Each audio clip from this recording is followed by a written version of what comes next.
उम्मीद करदा मेरे बाद एविडेंस सर्टिफिकेट तुहानूं सारिਆਂ ਨੂੰ भी मिल जाए।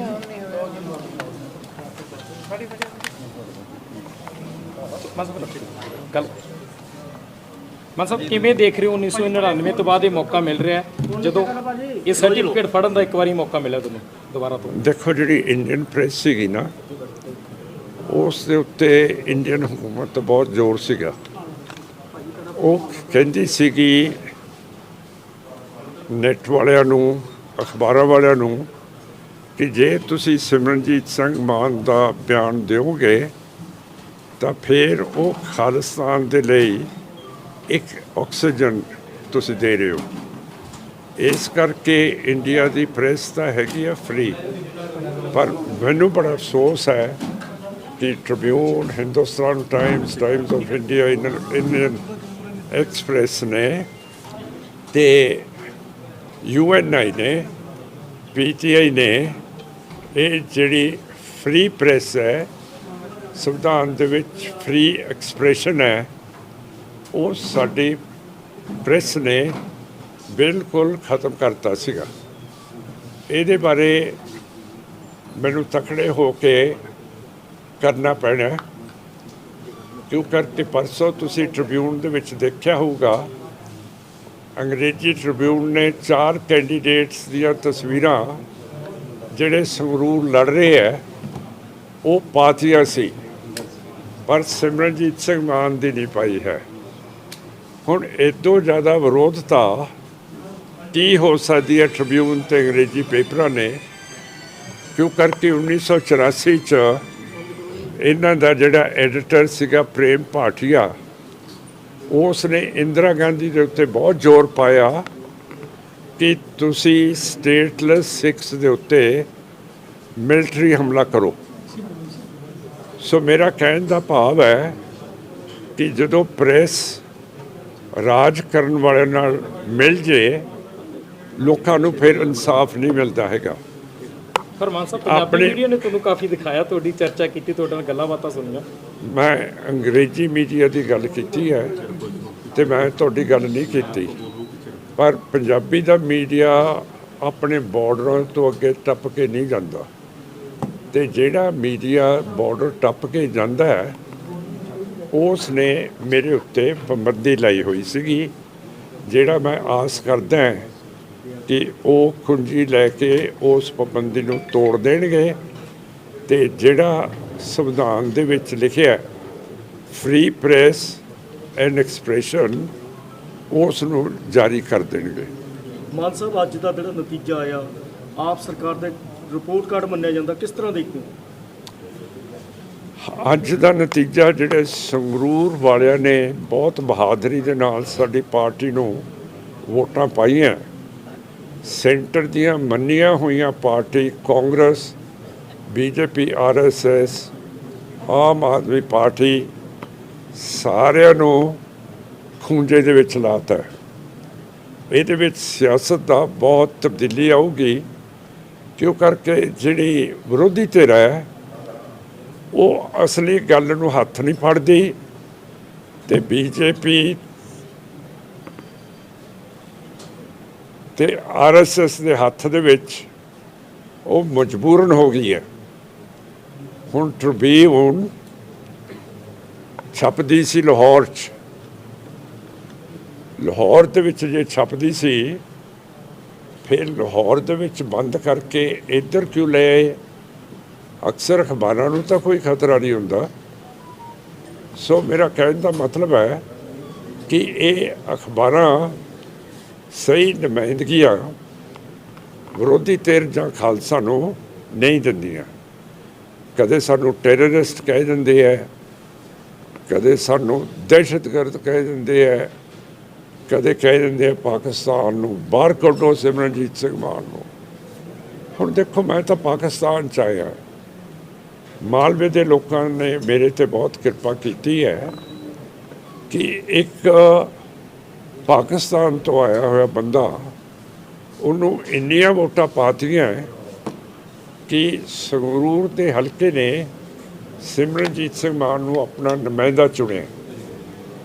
ਅੱਗੇ ਮੇਰੀ ਡਿਊਟੀ ਹੈ कि मैं अपने हल्के की सेवा किवें करा, अपने सूबे की सेवा किवें करा, ते जिहड़ा देश दे विच हो रहा कि आए साल चीन की फौज लद्दाख दे विच वड़ जाती है।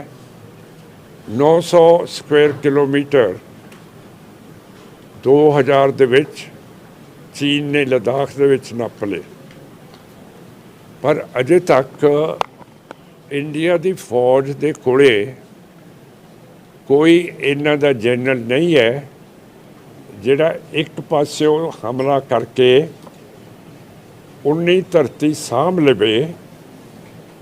मेरा कहने का मतलब है कि साडे जनरल साहब ने जिन्हां ने नवे मुंडियां दी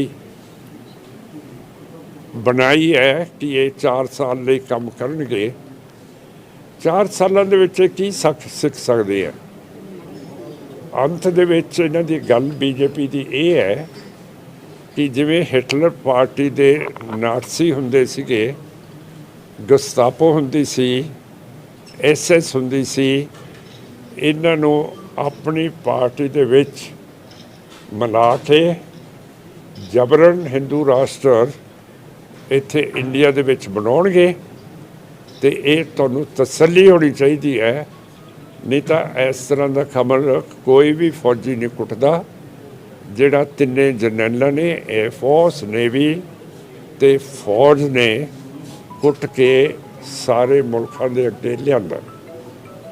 तो ये सारियां गल्लां कि डिफेंस जिहड़ा साडे सरहदां दी राखी है वो बीजेपी RSS उस नूं साਂਭ नहीं सकती हैगी। तो जिहड़ी बहुत बुरी गल है, हुण जिन्हां दे ढिड छाती नालों मोटे होण उन्हां ने फौज दे बारे सवाह सोचना। अक्सर उन्हां नूं फिट तां होना चाहिए जिहड़ी इहो जी लैजिसलेशन ते इहो जे बिल पास कराउंदे आ। फिर मुसलमानों के खिलाफ उन्हां दीयां बस्तियां ढाई जाते हैं। मध्य प्रदेश, यूपी, हरियाणे, दिल्ली दे विच अज साडे मुसलमान नूं इत्थे कोई सुरक्षा नहीं है। ये सारियां गल्लां पार्लीमेंट दे विच जाके होणगियां।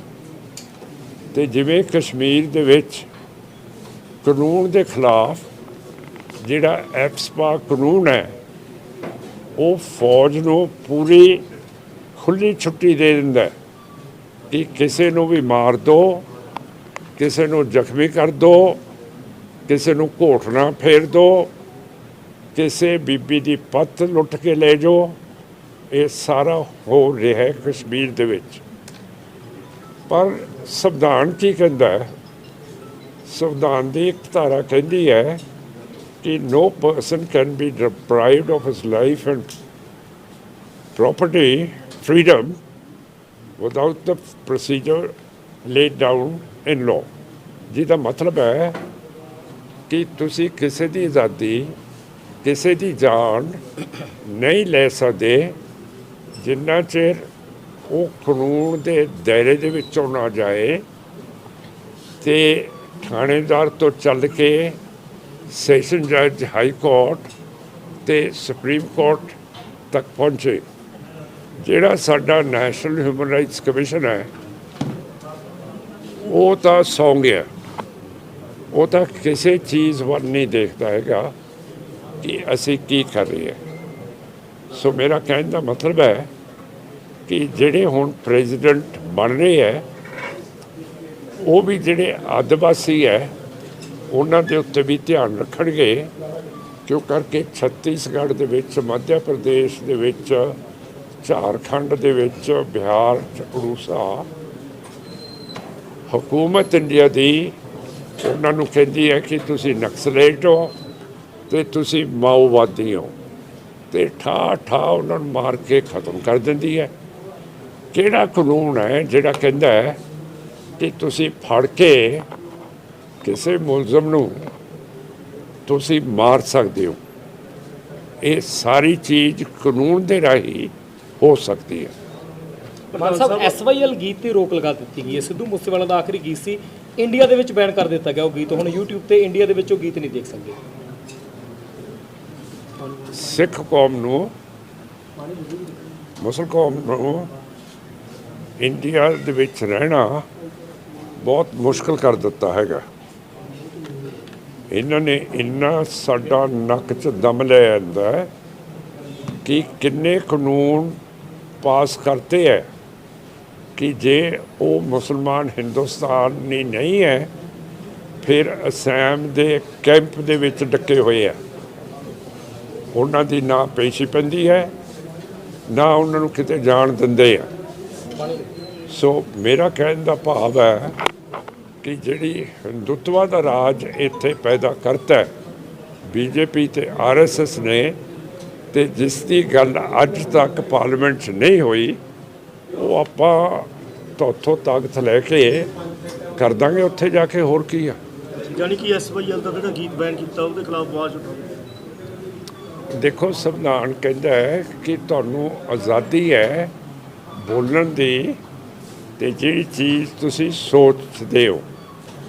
SYL ਕਰਨੈਲ ਦੇ ਗੀਤ ਦੇ ਵਿੱਚ ਮੂਸੇਵਾਲ ਸਾਹਿਬ ਨੇ ਕੋਈ ਗੱਲ ਨਹੀਂ ਕੀਤੀ ਜਿਹਦੇ ਨਾਲ ਦੰਗੇ ਫਸਾਦ ਨਿਕਲ ਜਾਣ।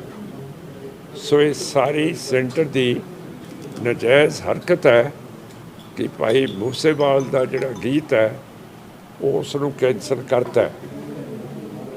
ਤੇ ਦਿੱਲੀ ਨੂੰ ਪਤਾ ਸੀ ਕਿ ਭਾਈ ਮੁਸਲਮਾਨ ਨੂੰ, ਮੂਸੇਵਾਲ ਨੂੰ ਕਤਲ ਕਰ ਦੇਣਾ।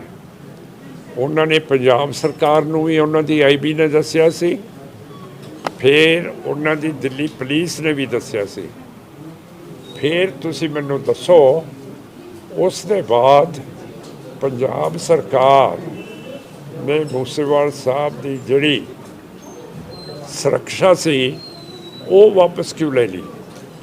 ਤੇ ਜੇ ਦਿੱਲੀ ਨੂੰ ਪਤਾ ਸੀ ਮੂਸੇਵਾਲ ਨੂੰ ਮਾਰ ਦੇਣਾ, ਫਿਰ ਅਮਿਤ ਸ਼ਾਹ ਜੀ ਤੇ ਸੈਕਟਰੀ ਹੋਮ ਦੇ ਭੱਲਾ ਸਾਹਿਬ ਉਹਨਾਂ ਨੇ ਐਕਸ਼ਨ ਕਿਉਂ ਨਹੀਂ ਲਿਆ? ਨੇ ਇਹ ਅਫਸਰ ਬਾਂਟੇ ਖੇਡਣ ਨੂੰ ਰੱਖੇ ਹੋਏ ਆ, ਕੰਮ ਕਰਨ ਨੂੰ ਰੱਖੇ ਹੋਏ ਆ। ਮਾਨ ਸਾਹਿਬ, ਜਿਹੜਾ ਬੰਦੀ ਸਿੰਘਾਂ ਦਾ ਵੀ ਮੁੱਦਾ ਕਾਫੀ ਟਾਈਮ ਤੋਂ ਚੱਲਦਾ ਆ ਰਿਹਾ, ਉਹਦੇ ਬਾਰੇ ਕੀ ਕਹਿਣਾ ਚਾਹੁੰਦੇ? ਸਾਡਾ ਜਿਹੜਾ ਮੋਰਚਾ ਹੈ ਅੱਜ 350 ਦਿਨ ਹੋ ਗਏ ਬਰਗਾੜੀ ਦੇ ਵਿੱਚ ਚੱਲ ਰਿਹਾ। ਉੱਥੇ ਬਰਗਾੜੀ ਦੇ ਵਿੱਚ ਗੁਰੂ ਗ੍ਰੰਥ ਸਾਹਿਬ ਦੀ ਵੀ ਬੇਅਦਬੀ ਹੋਈ ਹੈ, ਜਿਹੜੀ ਬਾਦਲ ਸੁਖਬੀਰ ਤੇ ਸੈਣੀ DJP ਨੇ ਕੀਤੀ ਹੈ। ਹੁਣ ਜੇ ਇੰਨੇ ਦਿਨਾਂ 'ਚ ਆਪਾਂ ਉੱਥੇ ਧਰਨੇ 'ਚ ਬੈਠੇ ਹੈ, ਸਾਡੀ ਗੱਲ ਕਿਉਂ ਨਹੀਂ ਸੁਣੀ ਜਾਂਦੀ? ਤੇ ਅੱਜ ਅਮਰੀਕਾ ਨੇ ਵੀ ਕਹਿਤਾ ਹੈ ਕਿ ਤੁਹਾਨੂੰ ਲਾਲ ਤਖਤੀ ਦੇ ਉੱਤੇ ਪਾ ਦੇਣਾ ਹੈ, ਕਿਉਂ ਕਰਕੇ ਇੰਡੀਆ ਤੁਹਾਡੇ ਮੁਲਕ ਦੇ ਵਿੱਚ ਧਾਰਮਿਕ ਆਜ਼ਾਦੀ ਖਤਮ ਹੋ ਗਈ ਹੈ। ਇਹਨਾਂ ਚੋਣਾਂ ਦੇ ਭਵਿੱਖ ਨਾਲ ਸ਼੍ਰੋਮਣੀ ਅਕਾਲੀ ਦਲ ਬਾਦਲ ਤੇ ਸ਼੍ਰੋਮਣੀ ਅਕਾਲੀ ਦਲ ਅੰਮ੍ਰਿਤਸਰ ਦੇ ਕੀ ਭਵਿੱਖ ਤੇ ਕੀ ਫਰਕ ਪਵੇਗਾ ਜੀ? ਬਾਦਲ ਦਲ 5ਵੇਂ ਨੰਬਰ ਤੇ ਰਹਿ ਗਿਆ ਜੀ, ਸ਼੍ਰੋਮਣੀ ਅਕਾਲੀ ਦਲ ਬਾਦਲ, ਜਿਹੜੇ ਕਹਿੰਦੇ ਸੀ ਮਾਨ ਸਾਨੂੰ ਸਮਰਥਨ ਦੇ। ਫਿਰ ਜੇ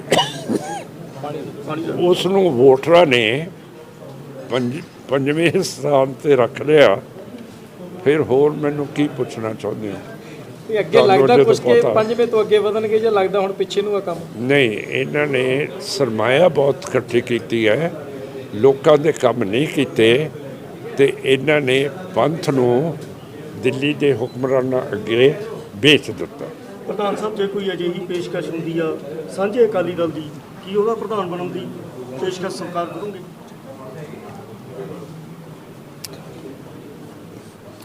ਇਹ ਹਾਈਪੋਥੈਟੀਕਲ ਸਵਾਲ ਹੈਗਾ, ਜੇ ਇਹਦਾ ਜਵਾਬ ਅਜੇ ਮੈਂ ਨਹੀਂ ਦੇ ਸਕਦਾ।